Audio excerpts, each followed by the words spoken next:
Bonjour tout le monde, Baruch Hashem. C'est un plaisir de revenir juste après cette belle fête de Hanouka qu'on a passée. Une semaine entière de Hanouka Land dans la ville de Ranana. Une activité formidable pour tous nos enfants de Eretz HaKodesh, Eretz Israël. C'était juste magnifique. Et merci à tous. Cette semaine, nous allons parler d'une paracha qui s'appelle Vayechi, qui est la dernière paracha du Sefer Bereshit, où on voit bien que Yaakov Avinu accepte le Lord d'Akadosh Baruch Hu, Tzivui Hashem, de prendre ses valises et d'aller en Égypte pour 17 ans. La Torah nous dit que Yaakov Avinu, quand il a vécu 17 ans en Égypte, ça a été ses meilleures années.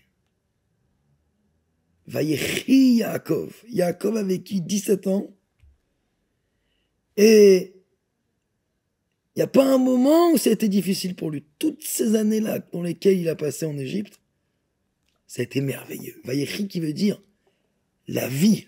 Vayechi, Chai, la vie. Et c'était merveilleux.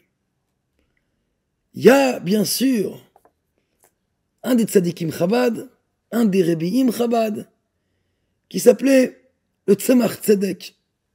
Le Tzemach Tzedek demande à son grand-père, qui était le Admour Azaken, le Baal Hatanya, lui demande, quand il étudie Vayechi, la paracha de la semaine, il demande une question, qui est une question assez forte, assez puissante, qui est une question intéressante.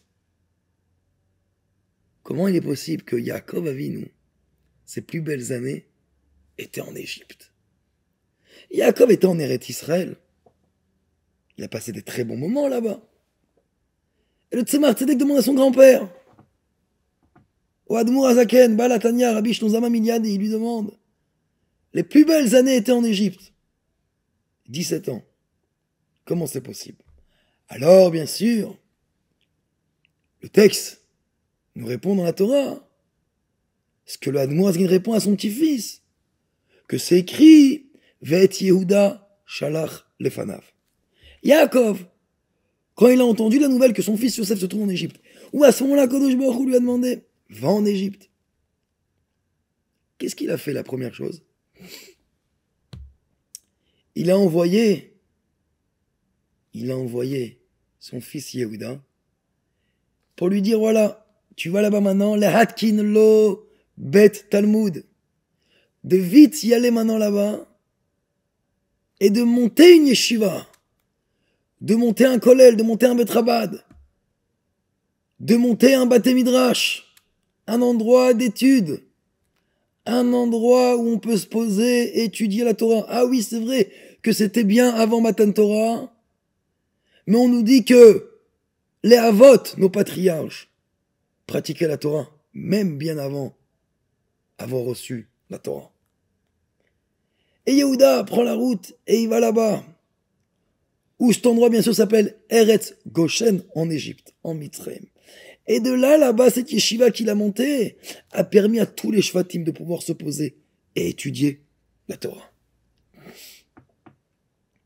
Et en vérité, il répond là-bas, le Admour Azaken, il lui dit, parce que quand tu es attaché à la Torah, alors la vie est différente.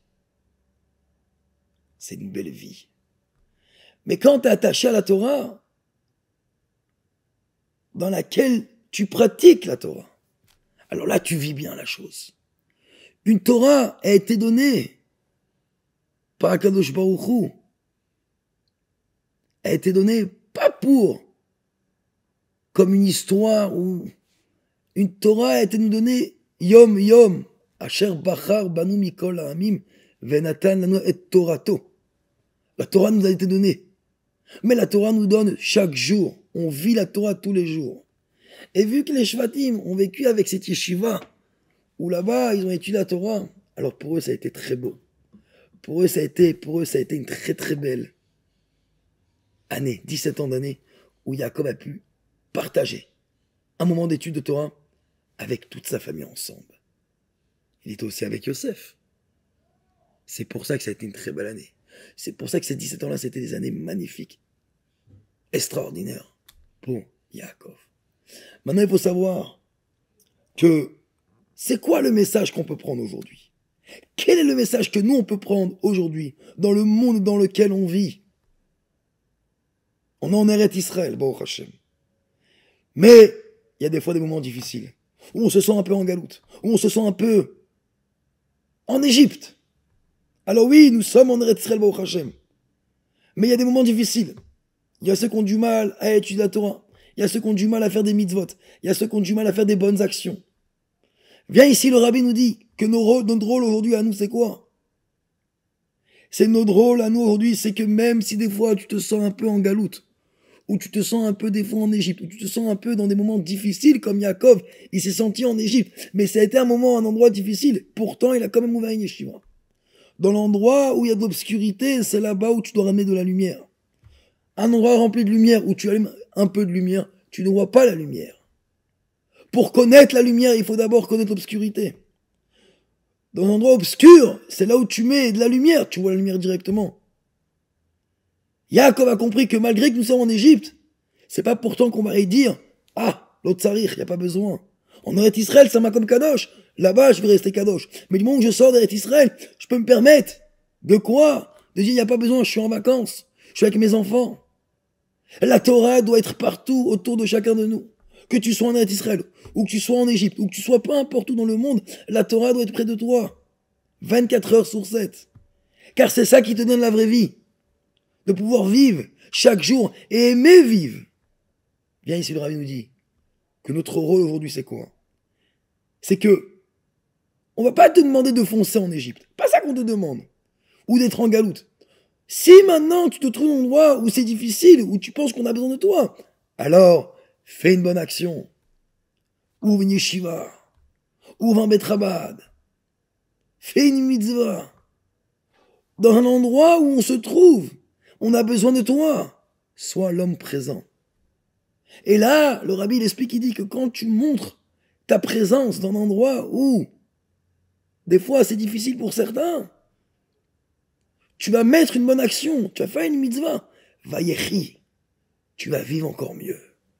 Parce que quand un juif sort de son propre box, il sort d'Israël, il va en Égypte, Yaakov, là-bas il montre une yeshiva. Il aurait pu dire, laisse-moi tranquille, j'ai mon étude à moi, je suis tranquille. Qu'est-ce que j'ai besoin maintenant de m'occuper du monde? Eh ben, il s'est occupé de la tribu entière. Où la tribu entière peut avoir un endroit pour pouvoir être Mekarev et Lokut, se rapprocher de Dieu. De là, on comprend que si nous, aujourd'hui, on veut avoir une belle vie et vivre Vayechi, alors on a le devoir de comprendre et de prendre sur nous que dans n'importe quel endroit où je me trouve, j'amène de la Torah. La Torah, je l'amène autour de moi, pas pour moi. Autour de moi et automatiquement, ça me donne envie encore de vivre encore plus, encore plus. Qu'Akadosh Baruch Hu puisse faire, si Dieu veut, qu'on puisse passer un très très très bon mois de Tevet, une très belle semaine, un bon Shabbat, et qu'on entende des très très bonnes nouvelles, et qu'on puisse très prochainement, avant le jeûne de Asara Betevet, qu'aura lieu d'ailleurs vendredi, qu'on puisse voir la venue du 3e Beth Amikdash avec le Mashiach. Des bonnes nouvelles.